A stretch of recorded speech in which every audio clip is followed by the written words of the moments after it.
The buying and selling of counterfeit goods is generally seen as a victimless crime, but oftentimes the profits go towards funding some of the shadiest criminal operations around the world.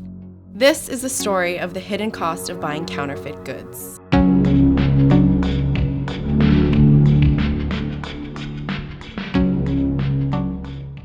Would I wear something that was fake if only I could tell it was fake?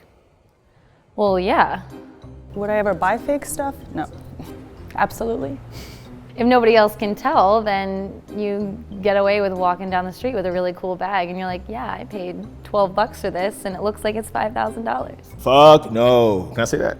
Yeah. Fuck no. That's crazy. Well, I have too much pride for that. Like I hold myself to a higher standard than to be out here fake stunting with some shit. I'd wear things that are fake and are clearly fake and everyone knows they're fake because who gives a shit? That's like knowing that like, yo, I'm dating this girl, I know she's a 3, but I'm gonna say she's an 8 or a 9. Like, that's ridiculous. Like, you wouldn't wanna like set yourself low. You live in New York and you wanna try your very hardest to like look your best, and sometimes, you know, money doesn't allow for that. It's more of like a psychological hump that I wouldn't just be able to leave, because then I'd be like, oh, someone's gonna press me.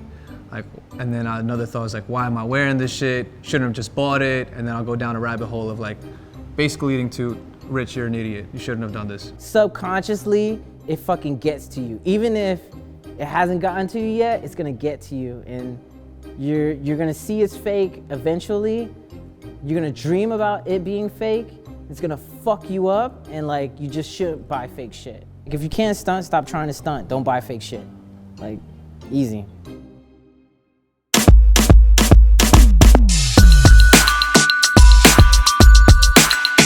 If you look at the late 80s and early 90s and hip-hop culture, you really see everybody wearing logo emblazoned garments, really drawing on the idea of aspirational dress. So if someone wanted to look like they were wearing something very expensive, the easiest way to do it was through a luxury logo. So you'd see garments, shoes, bags, everything with that, and that had really inspired and really propelled the idea of counterfeit luxury goods.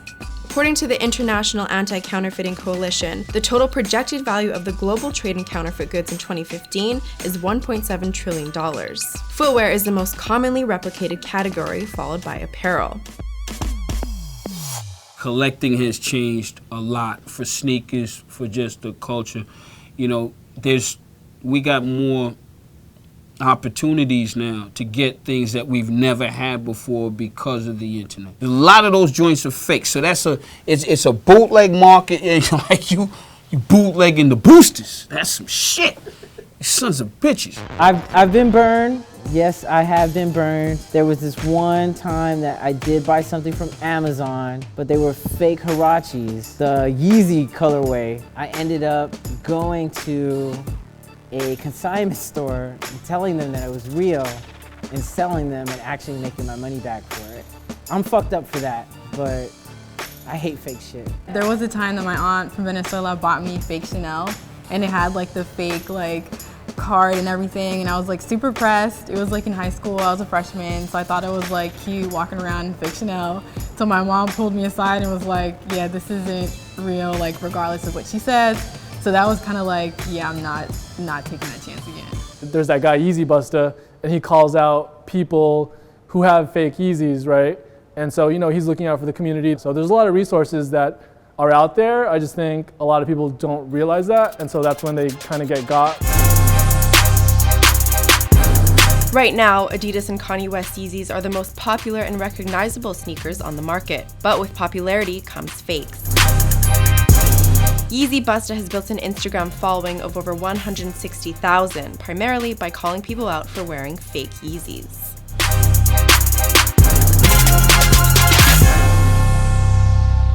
For me, it's really important to point out fakes because they are so diluted in the sneaker game, and I don't appreciate it when people wear fake shoes and they flex them as if they're real, because the person who actually spent a lot of money and worked hard to make the money doesn't get the same satisfaction.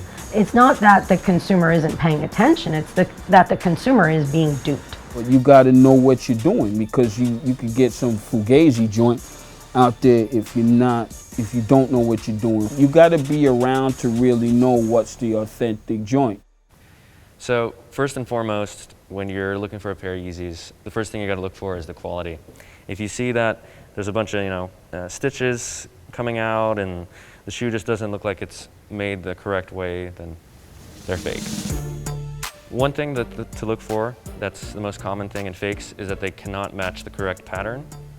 You'll see that on the real shoe, it curves in more on the left side, and on the fake, it actually goes straight on the right side, whereas on the real one, it kind of curves to the right a little bit more as well. This being the real, you'll see that the outsole progressively gets much thicker. It gets almost twice the thickness as in the front, whereas on the fake one, it does not get as thick. Next thing we're gonna look at is the laces. On the turtle doves, the laces are a glossy white, and on the fake ones, it's like, again, a shade darker. It's gray almost. This being the fake, these being the real. And you can tell that on the real shoe, the Adidas logo is really, really defined with no flaws actually. On the Adidas logo itself, it's like heat printed into the suede. Whereas on the fake ones, it's not nearly as defined, and actually on these fakes, you can't even see the YZY at all. I bought something once that was fake. I thought it was real. This like Jacob & Company watch. That's when like Jacob the jeweler was like popping. Jay-Z was wearing them. Everybody had like this little diamond out bezel. I paid like a solid like $680 for this. And I went to the Jacob store to get the band fixed. And I got like straight embarrassed in the middle of the Jacob store. They're like, where'd you get this from? I was like, oh, I bought it online. It was like, actually, this isn't even real. Oftentimes the buyer doesn't know that they're buying a counterfeit good online. I've even heard stories that consumers have purchased a Rolex watch online, which really boggles my mind and surprises me, because why on earth would you buy such an expensive watch online? Benjamin Clymer, founder of the wristwatch specialty website Hodinkee, advises pro athletes and musicians like Jay-Z on what watches to buy and what not to buy. So you have at the bottom rung, you have the absolute true fakes, one of which I have here in my hand. This is a fake, completely, extremely offensively fake Rolex Submariner that was bought here on the street in New York for about $40, I think. So this watch isn't even close to being real in any way. If anybody that has ever even felt a real Rolex in any capacity, they'd be able to know right away that this isn't real. There's a bunch of lines in any number of rap songs about, Rollies that don't TikTok, things like that. Jay-Z is probably the most famous. So when he says that line, what he means is exactly this. You can see that the second hand is in fact spinning around the dial in a very fluid fashion.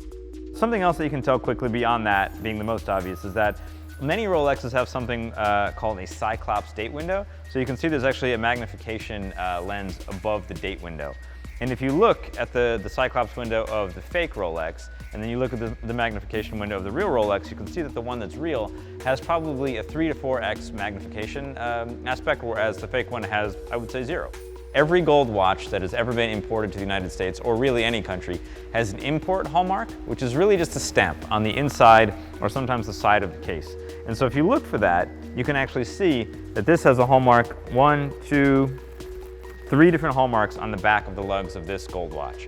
And so if you don't see hallmarks on a watch, there's a good chance that it's probably not real gold.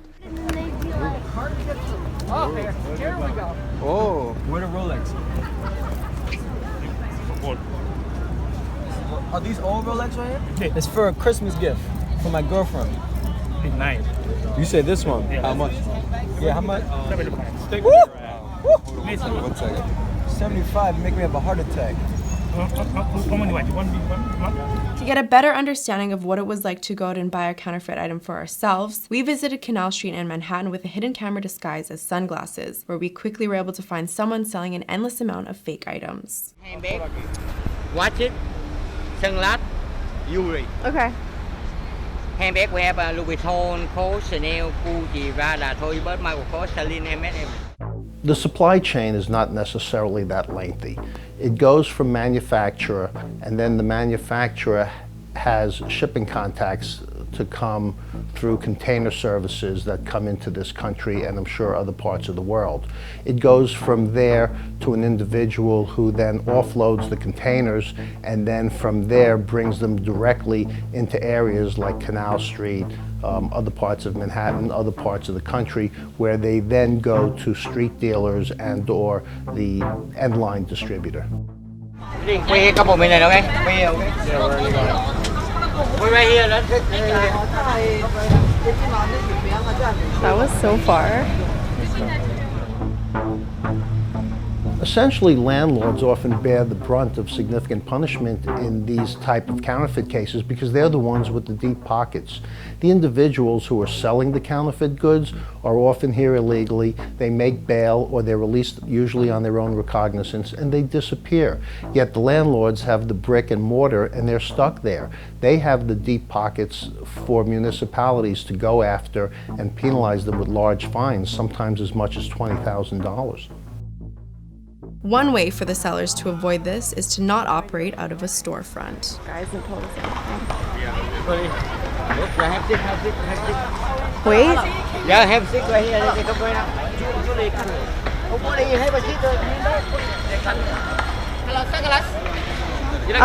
No. Cũng rồi mà. Yeah, have a seat. Each vendor communicated with one another via Bluetooth. Are all these people waiting for bags? It looks like it. Yeah. No. Bags. No. What you got? Yes. According to a report by the Organization for Economic Cooperation and Development, Rolex, Ray-Ban, and Louis Vuitton are among the most popular brands to be the victim of counterfeiting, with Nike being the most faked brand worldwide. Ray-Ban, Gucci, Louis, Versace, Chanel. Yeah, let's see the Versace. Okay. You like a Ray-Ban? Let's see what you got. Thank you. You have the sheet of the bags? Yes, this guy. She's very busy. Hold on 1 second. So all these people are waiting also? Are all these people waiting too? Yeah. Oh. And these are real? Huh? These are real? Yes. How did you get them? You wanna see quality first, man? Ooh. It's just... Oh, how much for the Versace? This one? 110. 110? I don't know, friend. This one's 600. It's close to real, right? Close to authentic. No, the same.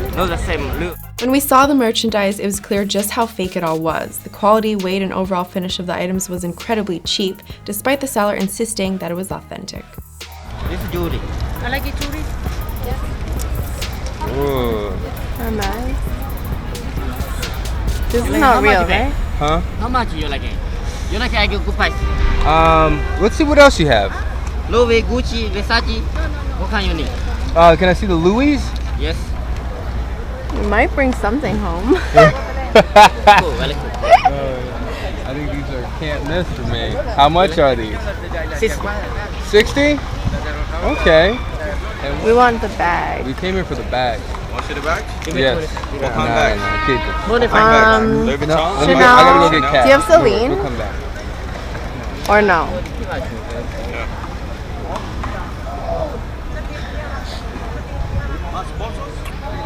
We have everything. Good. I wonder how good quality it is. Question. I want to see how good it looks. We just want to feel it. We want to see it in hat. What do you want? Let me see what they look like. Yeah. Alright, take your grass off. Alright, I don't want to get a radio right now. Alright? Right now, I break this shit. You understand? Alright. Turn. Turn my face off. What is this? That's not funny. That motherfucker's radio right there. All right, let's go. Yeah. We've seen a shift from goods being shipped via the big marine container, 40-foot containers, to mail order, whether that be the U.S. carriers, private carriers, or Chinese carriers. In some ways, the brick and mortar buildings were easier because we knew where they were. When you're in the online universe, it's very difficult because of these privacy protections to actually locate the true owner. It's also much harder to track items sold through social media or direct message, but it doesn't take much to locate vendors selling fake goods on Instagram and Facebook. Sites like Amazon, eBay, and Alibaba have all come under fire for allowing counterfeits to be sold on their platforms. Each of those sites have extensive anti-counterfeiting policies, but are far from being 100% successful at removing fakes posted for sale. A lawsuit filed by Apple in October 2016, for example, revealed that 90% of phone chargers purchased on Amazon over a period of 9 months were fakes. Consumer advocacy groups like the Counterfeit Report claim that sites like Amazon and eBay are complicit in keeping fake items up for sale, since they still receive a percentage of a fee from a sale of a counterfeit item. For their part, eBay denies this. The company's spokesperson Ryan Moore told Complex, "Between eBay's holistic investment in resources to curtail counterfeits and the brand erosion counterfeits cause, eBay has zero interest in allowing counterfeits to be sold on the marketplace." 5 or 6 years ago, I bought a Supreme hat, and I was like, it was on eBay, and the guy had mad positive feedback, nothing bad, and I was like, oh, this good deal, $50 for a hat. And I got it back, and the shit looked so fake. Like, he should have just sent me nothing, like just a bag of air. This shit was the worst fake I ever seen in my life, and I was like, fuck that, never doing this shit again. The consumer really needs to be careful with respect to, buying a product. If it's too good to be true, it probably is. Fake Yeezys are sold online primarily, overseas, in China or Russia. That's pretty much where I've seen they're coming from. For the most part, a majority, over 90% are coming from China. That much we know. What we don't know is the real identity of these Chinese companies. Our government officials in those countries sometimes looking the other way depending on who those counterfeiters are and how connected they are. I'll let you decide the best way to view that. Complicating things further is the rumored existence of yuandong goods, a word for fakes that are produced in the exact same factories as legitimate designer pieces, making it almost impossible to spot the difference between the fake and the original. If you're buying a counterfeit bag, let's say for $20, one of the things you really have to consider is the human cost. Most oftentimes, it's child labor. One of the worst stories I read was an investigation where they had raided an illegal factory and the children were actually handcuffed to sewing machines. They were very difficult to read and very heartbreaking. You're also now giving money to someone who is involved in the type of commerce that leads back to organized criminals, people that are involved in human trafficking, and sponsors of terrorism. I guess I never really think about where the profit of counterfeit money goes, but I guess I should, because I know there's a lot of craziness going on in the world, and I think it's important to know what's happening. I would assume that the profits are split up between the people that get the fake bags from, and then they probably split the profits between their manses or their unit that's been selling them bags. I think the profits of counterfeit goods honestly just go to those that are manufacturing it. A big question is what happens to all the money that's made as a result of counterfeit goods?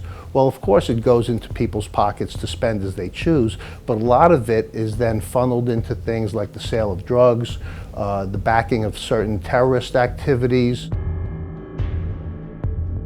On the morning of January 7, 2015, two masked gunmen, brothers Saeed and Sharif Kouachi, entered the office of French satirical newspaper Charlie Hebdo in Paris, seeking vengeance on the paper's staff for publishing cartoons that the brothers believe disparaged Islam and the Prophet Muhammad. By the time the rampage had ended that morning, they had killed 12 people and injured nearly a dozen more. It would later be determined that the brothers were acting on behalf of Al-Qaeda in Yemen. We have been informed that one of the Charlie Hebdo attackers back in 2015 financed his guns by selling counterfeit goods on the streets of Paris. There's all kinds of kidnapping, dirty money. There's a lot of bad stuff that goes into creating that end product. I think that there's very few consumers in the United States that want to buy, I'll just say a counterfeit handbag with the idea that that money's going to sponsor somebody that's trying to blow them up. How far does your thirst for a brand name go? Is it worth it to buy that pair of counterfeit Jordans or order that fake Chanel bag online so you can stunt on Instagram? Kidnapping, drugs, terrorism, child labor. The true cost of a fake isn't always on the price tag.